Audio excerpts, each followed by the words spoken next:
Hello all, myself Vedangi and I am a legal intern at Lexington Company. So guys, my today's topic for the discussion is the case analysis of KS Puttaswamy versus Union of India. So let's talk about the background of this case.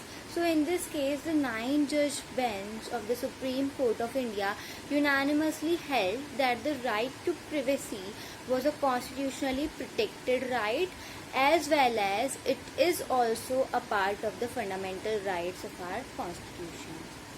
So this case was brought by a retired High Court judge who was a 91-year-old person, Justice K.S. Puttaswamy. He challenged government's proposed scheme for a uniform biometric-based identity card, which would be mandatory for the access to government services and also the benefits. So talking about the brief facts of this case, so a 91-year-old retired High Court Judge K.S. Puttaswamy, he filed a petition in 2012 against the Union of India before a 9-judge bench of the Supreme Court, challenging the constitutionality of the Aadhaar because it is violating the right to privacy of him, which had been established on the reference from the constitutional bench to determine whether the right to privacy is a fundamental right or not. So what were the issues that were raised in this case?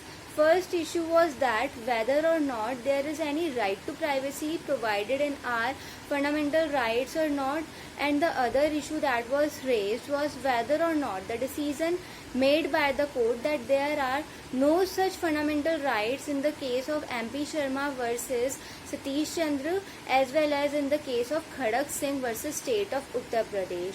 Now, what was the petitioner's argument in this particular case? So, from the petitioner's side, it was argued before the court that the right to privacy is an intrinsic right, intrinsic part of our fundamental rights, and also it is an intrinsic part of the Article 21 of the Indian Constitution. And also the argument raised by petitioner was that it is very much needed to evaluate the correctness of the decision that came in the case of MP Sharma versus Satish Chandra, as well as in the case of Khadak Singh versus State of Uttar Pradesh. Now, what was the respondent's argument?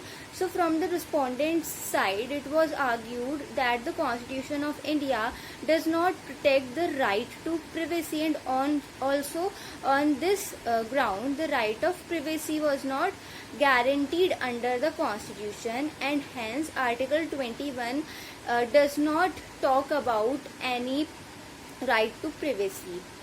So the court, on the basis of the issues raised, basically analyzed that the claim of protection of privacy can be against both state as well as non-state entities, as the danger in the age of technological development can originate not only from the state entities but also from the non-state entities. Talking about the informational privacy, so the court also held that the informational privacy is not an absolute right, it is a fundamental right, and also the ambit of Article 21 broadens by agreeing on the opinion of the judge that the Article 21 is not only basically supposed to or to a specific origin or specific field, it also includes food references and animal slaughter, also the protection of the personal information, and so many other things. So the judgment that was that came in this case was that the 9-judge bench of the Supreme Court of India passed the landmark judgment on 24th August 2017, upholding the fundamental right to privacy under Article 21 of the Constitution. As we all know that Article 21 of the Constitution states that no person shall be deprived of his life or personal liberty except according to the procedure established by the law. So the judgment that came, it basically stated that the privacy is an integral part of our part 3 of the Constitution of India that provides fundamental rights to the citizens. Also, the Supreme Court held that the state must carefully balance the individual privacy and the legitimate aim at any cost, and in no way the fundamental rights can be taken away from any citizens. Also, the court held that the right to privacy is not an absolute right, it is a fundamental right. So basically, this decision was passed by the 9-judge bench, and it also uphold the decision in the case of MP Sharma versus Satish Chandra, and the case of Kharak Singh versus State of Uttar Pradesh, that were denying that the right to privacy is not a part of our Indian Constitution, it is not a part of the fundamental rights.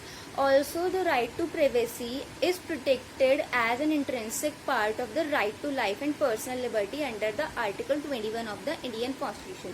So what we can conclude from this entire case is that the Supreme Court, through this judgment, once again proved that it is the actual and sole protector of the Constitution, and it actually created a legal framework for the protection of the privacy in our country that was very much needed. Also, this judgment covered all the issues that were earlier raised and denied the judgments that were passed in the earlier case. Also, it established that right to privacy is a fundamental right and it is an inherent part of our Constitution. So guys, that was my discussion on the topic of the case analysis of Justice K.S. Puttaswamy versus Union of India. I hope you all liked my video. If you have any doubts with regard to this video, then you can comment in the comment section. Also, don't forget to subscribe to our YouTube channel LexClick. We will meet in the next video. Till then, bye.